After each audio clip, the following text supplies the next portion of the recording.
Doctor Mohan Varghese, ഈ സൈനിക ആവശ്യങ്ങൾക്കായി അമേരിക്കയെ ആശ്രയിക്കുന്നത് ഇസ്രായേൽ ഘട്ടം ഘട്ടമായി കുറയ്ക്കണമെന്നും ആയുധ നിർമ്മാണം ശക്തമാക്കണമെന്നും പ്രധാനമന്ത്രി ബെഞ്ചമിൻ നെതന്യാഹു കഴിഞ്ഞ ദിവസം അഭിപ്രായപ്പെട്ടതാണ്. ഇറാനും അവരുടെ സഖ്യകക്ഷികൾക്കുമെതിരായ സൈനിക നീക്കങ്ങൾ ഇസ്രായേൽ അവസാനിപ്പിച്ചിട്ടില്ല എന്നാണ് നെതന്യാഹു വ്യക്തമാക്കിയത്. ഇസ്രായേലിനെ സംരക്ഷിക്കുന്ന പ്രതിരോധ ആയുധങ്ങളിൽ 2/3 നിർമ്മിക്കുന്നത് അമേരിക്കയിലാണ് എന്നും ഇതിൻ്റെ ചെലവ് വഹിക്കുന്നത് അമേരിക്കൻ നികുതിദായകരാണ് എന്നും US vice president JD Vance നേരത്തെ സൂചിപ്പിച്ചതാണ്. ഇറാൻ കരാറിനെതിരായ ഇസ്രായേലിൻ്റെ നിലപാടിനെ വാൻസ് രൂക്ഷമായി വിമർശിക്കുകയും ചെയ്തിട്ടുണ്ട്. ഇതിന് പിന്നാലെയാണ് വിദേശ ആശ്രയത്വം അവസാനിപ്പിക്കുമെന്ന നെതന്യാഹുവിൻ്റെ പരാമർശം വരുന്നത്. അതിനെ ഏത് രീതിയിൽ വിലയിരുത്തണം? ഇറാനെതിരെ ഇനി ഇസ്രായേൽ അമേരിക്ക ആ സഖ്യം ഒന്നിക്കില്ല എന്നാണോ? അങ്ങനെ വായിച്ചെടുക്കണം. JD വാൻസ് ആണ് ആ വെടി പൊട്ടിച്ചിരിക്കുന്നത്. ഇസ്രായേൽ നിലനിൽക്കുന്നതും ഇസ്രായേൽ പ്രതിരോധിച്ച് നിൽക്കുന്നതും ഇസ്രായേലിനെ അവിടെ തലയുയർത്തി നിൽക്കാൻ കഴിയുകയും ചെയ്യുന്നത് അമേരിക്കയുടെ ആയുധങ്ങൾ ഉപയോഗിക്കുന്നതുകൊണ്ട് മാത്രമാണ് എന്നാണ് American vice president JD Vance പറഞ്ഞു വച്ചിരിക്കുന്നത്. ലേശം പ്രകോപനമുണ്ടാക്കുന്ന കാര്യം തന്നെയാണ്. അതിൽ വസ്തുതാപരമായ ചില കാര്യങ്ങളുണ്ട്. അതായത് ഇസ്രായേൽ ഇന്ന് ഉപയോഗിക്കുന്ന ആയുധങ്ങളുടെ 2/3 അമേരിക്കൻ നിർമ്മിതമാണ്. അതിൽ അപാകതയൊന്നുമില്ല. പല രാജ്യങ്ങളും ഉപയോഗിക്കുന്ന 90% ആയുധങ്ങളും അമേരിക്കൻ നിർമ്മിതമാണ് എന്നതാണ് വാസ്തവം. അപ്പോൾ അതിൽ അപാകതയില്ല. പക്ഷെ അതിൽ ഇസ്രായേൽ പണം കൊടുത്ത് വാങ്ങുന്നത് എത്ര ശതമാനം, അതുപോലെ ഗ്രാൻറ്റ് എന്ന നിലയിൽ അല്ലെങ്കിൽ ഒരു സഹായം എന്ന നിലയിൽ അമേരിക്ക എത്തിച്ചു കൊടുക്കുന്നത് എത്ര, ഇതാണല്ലോ ചോദ്യം. പ്രത്യേകിച്ച് ഇതിൻ്റെ പശ്ചാത്തലവും കൂടെ ഓർക്കണം. അമേരിക്ക ഇറാൻ കരാർ യാഥാർത്ഥ്യമാവുന്നു. ഇപ്പോൾ താൽക്കാലിക MOU അല്ലെങ്കിൽ ഏകദേശ ധാരണ എത്തിക്കഴിഞ്ഞു. അതിൽ ഇസ്രായേലിൻ്റെ പങ്കാളിത്തം ഇല്ല. അപ്പോൾ ഇസ്രായേലിനെ മാറ്റി നിർത്തിക്കൊണ്ട് ഇസ്രായേലിനെ പങ്കാളിയാക്കാതെ ഇസ്രായേലിൻ്റെ സുരക്ഷാ കൺസേൺ ഉൾപ്പെടെ അമേരിക്ക നേരിട്ട് അഡ്രസ്സ് ചെയ്യുന്ന രീതിയിൽ പങ്കാളിത്തമില്ലാത്ത ഒരു കരാർ മുന്നോട്ട് പോകുമ്പോൾ അതിൽ അഫക്റ്റഡ് ആകുന്നത് ഇസ്രായേലാണെന്ന് ഇസ്രായേൽ ചിന്തയുണ്ട്. അതോടൊപ്പം തന്നെ നിങ്ങളെ താങ്ങി നിർത്തുന്നത് ഞങ്ങളാണ് എന്ന് അമേരിക്കൻ പ്രസിഡന്റ് പറയുമ്പോൾ നമുക്കതിൻ്റെ പൊരുൾ തിരിക്കാതിരിക്കാൻ കഴിയില്ല. ഇനി വസ്തുതകളിലേക്ക് നോക്കാം. 2023 ഒക്ടോബർ 7 ആ ദിവസം അഭിശപ്തമായ ഒരു ദിവസമാണ്. ഇസ്രായേലിലേക്ക് ഹമാസിൻ്റെ ഭാഗത്തു നിന്ന് ആക്രമണം ഉണ്ടാകുന്നു. 1250ഓളം ഇസ്രായേലി പൗരന്മാരാണ് അന്ന് കൊല്ലപ്പെട്ടത്. അതിനുശേഷം നടന്നതെല്ലാം ചരിത്രത്തിൻ്റെ ഭാഗമാണ്. അതിനുശേഷം ഇസ്രായേൽ ഡിസ്പ്രപ്പോർഷനേറ്റായ രീതിയിൽ പ്രതികരിച്ചു. പ്രതികരണം ഉണ്ടാവണം, ഉറപ്പായും ഉണ്ടാവണം. ഇസ്രായേൽ സോവറിറ്റി അറ്റാക്ഡായി. ഇസ്രായേലിൻ്റെ ടെറിട്ടറിയിലേക്ക് ആക്രമണം നടന്നു. തീർച്ചയായും തത്തുല്യമായ തിരിച്ചടി ഉണ്ടാകേണ്ടതാണ്. പക്ഷേ ഏതാണ്ട് 73,000 പേരുടെ മരണത്തിൽ കലാശിച്ച ഗാസ ആക്രമണവും അധിനിവേശവും ഉണ്ടായി. ഏതാണ്ട് 100,000-ൽ കൂടുതൽ പേർക്ക് മറ്റ് രീതിയിൽ ഡിസ്പ്ലേസ്മെൻറ്റ് മാത്രമല്ല അംഗഭംഗം ഉൾപ്പെടെ ഉണ്ടായി. ഏതാണ്ട് 90% ആളുകളും ഡിസ്പ്ലേസ്ഡായി. 22 ലക്ഷം പേരുള്ള ഗാസ ഇന്ന് അക്ഷരാർത്ഥത്തിൽ ശവപ്പുറമായി മാറിയിരിക്കുന്നു. അപ്പോൾ ഇതിനൊക്കെ ഇസ്രായേലിനെ സഹായിച്ചത് ഇസ്രായേൽ തദ്ദേശീയമായി വികസിപ്പിച്ചെടുത്ത ആയുധങ്ങൾ മാത്രമാണോ? ഇസ്രായേലി ഇൻറ്റേർണൽ പോലീസിങ്ങിന് വേണ്ടിയും അതുപോലെ IDFൻ്റെ ഓപ്പറേഷൻസിന് വേണ്ടിയും ഉപയോഗിച്ച ആയുധങ്ങൾ അവ എവിടെ നിന്ന് വരുന്നു എന്ന് നോക്കാം. 2023 ഒക്ടോബർ 7 മുതൽ പിന്നീടുള്ള 2.5-3 വർഷം സമയത്തെ കണക്കുകൾ ഒന്ന് പരിശോധിച്ചാൽ ആ കണക്കുകളിൽ കാണുന്ന ഒരു കാര്യങ്ങൾ, ഇപ്പോൾ ഇത് 3 വർഷം ആകുന്നതേ ഉള്ളൂ, ആയിട്ടില്ല, 2-2.25 വർഷം കഴിഞ്ഞതേ ഉള്ളൂ. അപ്പോൾ ഈ ഒരു കാലഘട്ടത്തിനുള്ളിൽ $21.7 ബില്യൺ ഓഫ് മിലിറ്ററി എയ്ഡ് അമേരിക്കയിൽ നിന്നും ഇസ്രായേൽ ലഭിച്ചു. അതൊന്ന്. അത് 2 വർഷത്തെ കണക്കാണ്. അതായത് ഒക്ടോബർ 7 2023 മുതൽ അടുത്ത വർഷവും അതിനടുത്ത വർഷവും ഒക്ടോബർ 7 2025 വരെയുള്ള കണക്കുകൾ. ഇപ്പോൾ ലേറ്റസ്റ്റ് കണക്കുകൾ വ്യത്യസ്തമാണ്. അത് കുറച്ചുകൂടെ കൂടുതലുണ്ടാവും. അതോടൊപ്പം തന്നെ മറ്റൊരു $11 ലക്ഷം, 11 ബില്യൺ, ലക്ഷമല്ല, $11 ബില്യൺ ഈ അമേരിക്കയുടെ ഓപ്പറേഷൻസ് ഇൻ യമൻ, അത് ഹൂതികളെ തകർക്കാൻ വേണ്ടിയാണ്. അത് ഇസ്രായേലിന് വേണ്ടിയാണ്. ഇസ്രായേലിനെതിരെ ആക്രമണം നടത്തിയെന്ന കാരണത്താൽ ഹൂതി കേന്ദ്രങ്ങളിലേക്ക് അമേരിക്ക നടത്തിയ ആക്രമണത്തിന് വന്ന ചിലവാണ്. അതും ഒരു എയ്ഡ് എന്ന രൂപത്തിലാണ് അമേരിക്ക കാണുന്നത്. അങ്ങനെ മൊത്തത്തിൽ ഏതാണ്ട് $33 billion worth of financial assistance അമേരിക്കയിൽ നിന്നും ഇസ്രായേൽ കിട്ടിയിട്ടുണ്ട് 2 വർഷത്തിനുള്ളിൽ. അത് വലിയൊരു തുകയാണ്. പക്ഷേ അതിനേക്കാൾ 10 മടങ്ങ് കൂടുതലാണ് ഇസ്രായേൽ അമേരിക്കയിൽ നിന്നും വാങ്ങിയെടുക്കുന്ന ആയുധങ്ങൾ. അത് വലിയ നമ്പറാണ്. നോക്കൂ, ഇസ്രായേലിൻ്റെ കരുത്ത് ഇസ്രായേലിൻ്റെ വ്യോമസേനയാണ്. മിസൈലുകളുണ്ട്, വ്യോമസേന. മിസൈലുകൾ പലതും തദ്ദേശീയമായി വികസിപ്പിച്ചെടുക്കുന്നതാണ്. അത് അമേരിക്കൻ സഹായം എന്ന് പൂർണ്ണമായി പറയാനാവില്ല. ഇനി aerial defence system, iron dome, തീർച്ചയായും അമേരിക്കൻ ഘടകങ്ങൾ ഉപയോഗിക്കുന്നുണ്ട്. ഇസ്രായേലിൻ്റെ തദ്ദേശീയമായ ടെക്നോളജി അവിടെയുണ്ട്. ഇസ്രായേലാണ് വിന്യാസത്തിൻ്റെ പിന്നിൽ, ഇസ്രായേലിൻ്റെ ബുദ്ധിയാണ്. അതും മറക്കുന്നില്ല. F-15 കാറ്റഗറിയിലുള്ള ഏതാണ്ട് 75 വിമാനങ്ങൾ ഇസ്രായേലിനുണ്ട്. അമേരിക്കൻ നിർമ്മിതമാണ്. F-16 അതാണ് അമേരിക്കയുടെ ഏറ്റവും വിഖ്യാതമായ വിമാനം, ഏറ്റവും അധികം വിൽക്കപ്പെടുന്നതുമാണ്. 295 ഇസ്രായേലിൻ്റെ കൈവശമുണ്ട്. ഇസ്രായേലിൻ്റെ വ്യോമസേന വലിയ ശക്തമാണ്. F-35 അത്യന്താധുനികമായ അമേരിക്കൻ നിർമ്മിതമായ സ്റ്റെൽത്ത് വിമാനമാണ്. അതായത് റൈഡാറുകളെ ഉൾപ്പെടെ വെട്ടിച്ചു നീങ്ങാൻ കഴിയുന്ന സ്റ്റെൽത്ത് വിമാനം, അദൃശ്യമായി പറക്കാൻ കഴിയുന്ന വിമാനം എന്ന നിലയിൽ അമേരിക്ക വികസിപ്പിച്ച F-35 39 വിമാനങ്ങൾ ഇസ്രായേൽ കൈവശമുണ്ട്. ഇതെല്ലാം തന്നെ വ്യാപകമായി ഇറാനെതിരെയുള്ള ആക്രമണത്തിന് ഇസ്രായേൽ ഉപയോഗിച്ചു. പക്ഷേ ഇതൊക്കെ വില കൊടുത്ത് വാങ്ങിയതാണ് എന്ന് കൂടി ഓർക്കണം. ആ പശ്ചാത്തലത്തിലാണ് അമേരിക്കൻ നികുതിദായകന്റെ പണം ഉപയോഗിച്ചുകൊണ്ടാണ് ഇസ്രായേൽ ആയുധങ്ങൾ സ്വരൂപിച്ചിരിക്കുന്നത് എന്ന് മൊത്തത്തിൽ അടച്ചാക്ഷേപിച്ചാൽ, അത് JD വാൻസ് ചെയ്താലും ഡൊണാൾഡ് ട്രംപ് ചെയ്താലും, അത് തീർച്ചയായും ഇസ്രായേലിന്റെ ഭാഗത്തു നിന്ന് പ്രതികരണം അർഹിക്കുന്ന കാര്യമാണ്. അതുകൊണ്ടാണ് ബെഞ്ചമിൻ നെതന്യാഹു പല ആവർത്തി ഇത്തരം വാചകങ്ങൾ ട്രംപിന്റെ ഭാഗത്തു നിന്ന് വരുന്നു. ഇസ്രായേൽ ബിക്കംസ് എ ലയബിലിറ്റി എന്ന് ട്രംപ് പറയുന്നു. അത് ട്രംപ് പറയുന്നത് വലിയ ഗൗരവത്തിൽ ആരും എടുക്കാറില്ല. JD വാൻസ് പറയുന്നത് കുറച്ചുകൂടെ ഗൗരവത്തിലെടുക്കും. കാരണം അദ്ദേഹം കാര്യമായ വീൺവാക്കുകൾ പറയാറില്ല. ട്രംപ് പലപ്പോഴും പറഞ്ഞിട്ടുണ്ട്, Europe is a liability. Europe എന്നുള്ള അല്ല, NATO is a liability to United States. ശരിയാണ്, ഒരു കണക്കിന് ശരിയാണ്. നെയ്റ്റോയ്ക്ക് സുരക്ഷാ ഭീഷണിയുണ്ട് റഷ്യയിൽ നിന്നും. അപ്പോൾ ഉക്രൈനെ സഹായിക്കുന്നത് നെറ്റോവാണ്. നെറ്റോയുടെ മുഖ്യ പങ്കാളി എന്ന നിലയിൽ അമേരിക്കയാണ് സഹായിക്കുന്നത്. പക്ഷേ ഏറ്റവും അധികം സഹായം ആഗ്രഹിക്കുന്നത് ഫ്രാൻസും ബ്രിട്ടനും ജർമ്മനിയും ഒക്കെ അടങ്ങുന്ന പശ്ചിമ യൂറോപ്യൻ നെറ്റോ പങ്കാളികളാണ്. അവർക്ക് വേണ്ടി അമേരിക്ക വലിയ തുക ചെലവഴിക്കുന്നു. അങ്ങനെ തുക ചെലവഴിക്കാൻ ഇനി ഇല്ല എന്ന് പറഞ്ഞുകൊണ്ടാണ് ട്രംപ് അധികാരത്തിൽ വരുന്നത് തന്നെ. അതായത് വിദേശ രാജ്യങ്ങളിലെ അമേരിക്കൻ പോരാട്ടങ്ങൾക്ക് പണം ചെലവഴിക്കാൻ അമേരിക്കൻ നികുതിദായകൻ ഇനി തയ്യാറല്ല. ആ വാഗ്ദാനം നൽകിക്കൊണ്ടാണ് ഡൊണാൾഡ് ട്രംപ് അധികാരത്തിലെത്തുന്നതും കുറേയൊക്കെ അത് പാലിക്കാൻ ശ്രമിച്ചതും. അതിൻ്റെ ഭാഗമായിട്ടൊക്കെയാണ് WHO നിന്ന് പിന്മാറുന്നു, പാരീസ് പ്രോട്ടോക്കോളിൽ നിന്ന് പിന്മാറുന്നു, UN പല ഓപ്പറേഷൻസിൽ നിന്നും അമേരിക്ക ഏകപക്ഷീയമായി പിന്മാറുന്നു. എന്തിന്? ഇറാനുമായിട്ടുള്ള പല കരാറുകളിൽ നിന്നും മുൻപ് തന്നെ നേരത്തെ തന്നെ ട്രംപ് പിന്മാറിയതുമാണ്. 2018 തന്നെ പിന്മാറിയതുമാണ്. അങ്ങനെ നോക്കുമ്പോൾ അമേരിക്കയുടെ നയം, അമേരിക്കയുടെ നയം വളരെ വ്യക്തമാണ്. വിദേശ രാജ്യങ്ങൾ അനാവശ്യമായി കളയാൻ ഞങ്ങൾക്ക് പണമില്ല. പിന്നെ എന്തിന് ഇറാനെ ആക്രമിച്ചു? ഈ ചോദ്യത്തിന് ഉത്തരം ഇതുവരെ കിട്ടുന്നില്ല. എന്തിന് ഇറാനെ ആക്രമിച്ചു? ഉത്തരം ഒന്നേ ഉള്ളൂ.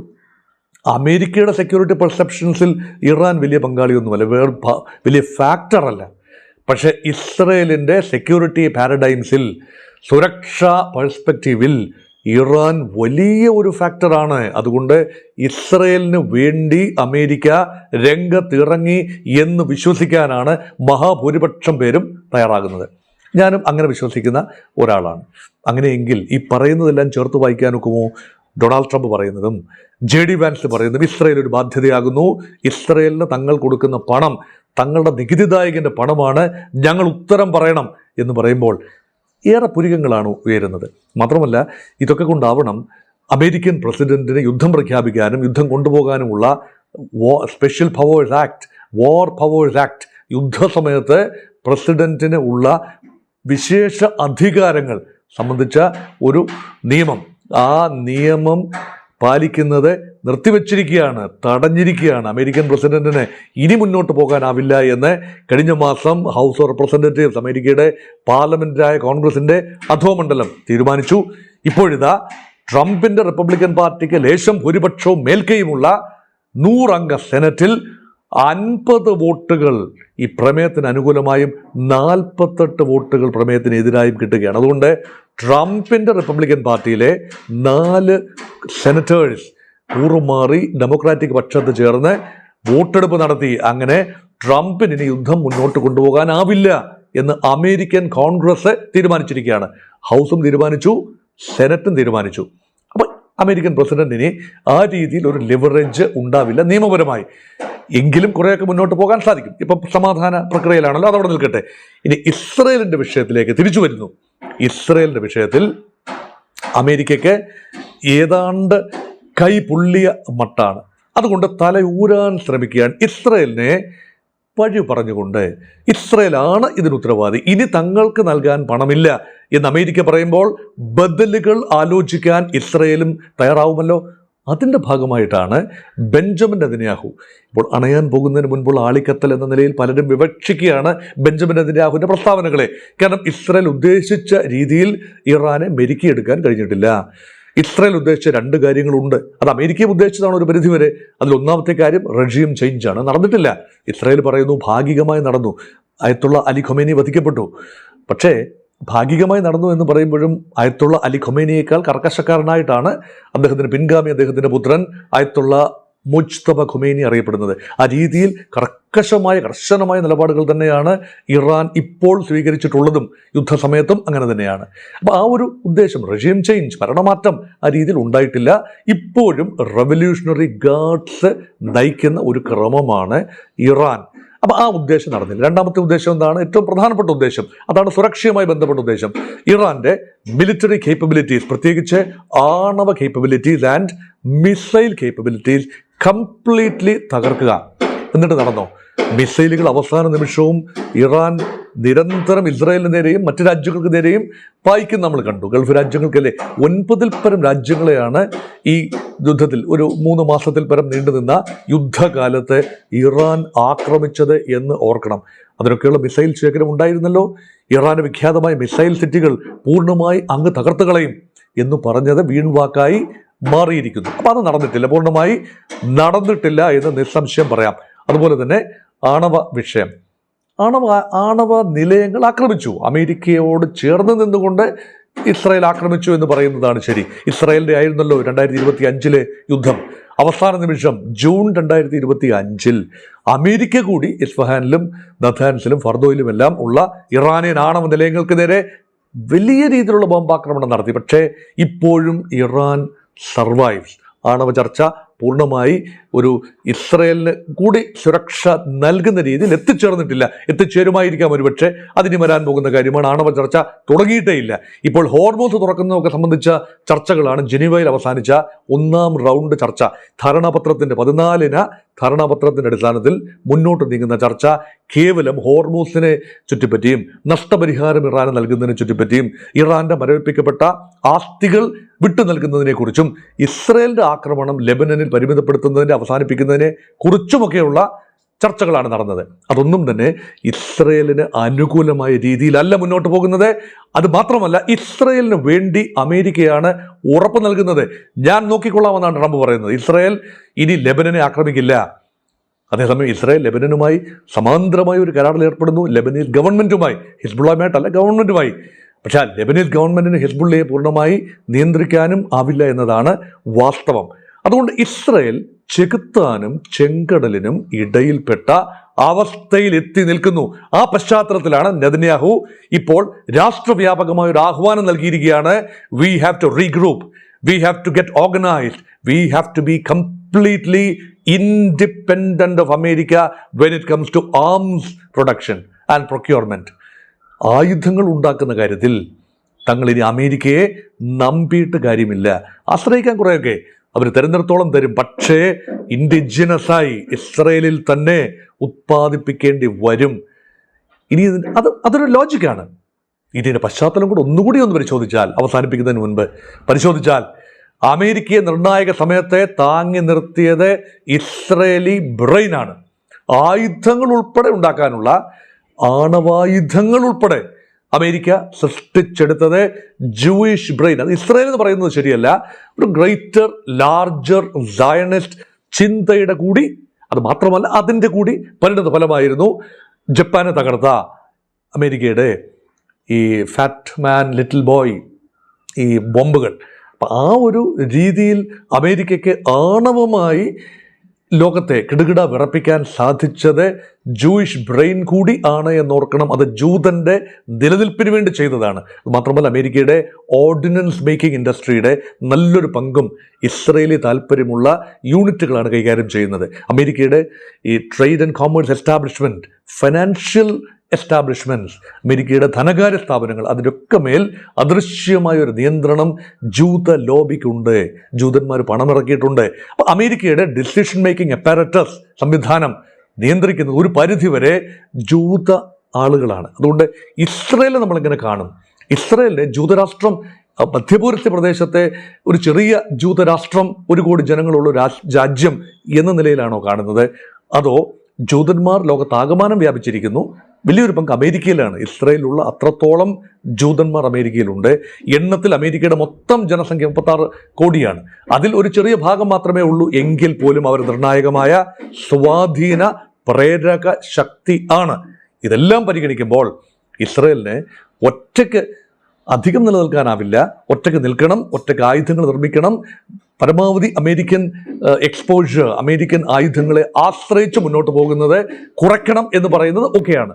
പക്ഷേ പൂർണ്ണമായി അമേരിക്കയെ കൈവിട്ടുകൊണ്ട്, അമേരിക്കയെ പിണക്കിക്കൊണ്ട്, അമേരിക്ക പിണങ്ങാനാവില്ല, അമേരിക്കയ്ക്കും പിണങ്ങാനാവില്ല, ഇസ്രയേലും പിണങ്ങാനാവില്ല.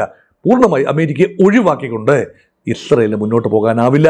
അമേരിക്കയ്ക്കും പൂർണ്ണമായി ഇസ്രയേൽ താല്പര്യങ്ങൾ അവഗണിക്കാനാവില്ല. ഇസ്രയേൽ അബദ്ധത്തിൽ ചെന്നുപെട്ടാൽ എന്തെല്ലാം ഇസ്രയേലി പ്രധാനമന്ത്രി ജൽപ്പനങ്ങളുടെ രൂപത്തിൽ അമേരിക്ക വിരുദ്ധമായി പറഞ്ഞാലും ശരി, അമേരിക്കയ്ക്ക് ഇസ്രയേലിനെ ചേർത്ത് പിടിക്കേണ്ടി വരും.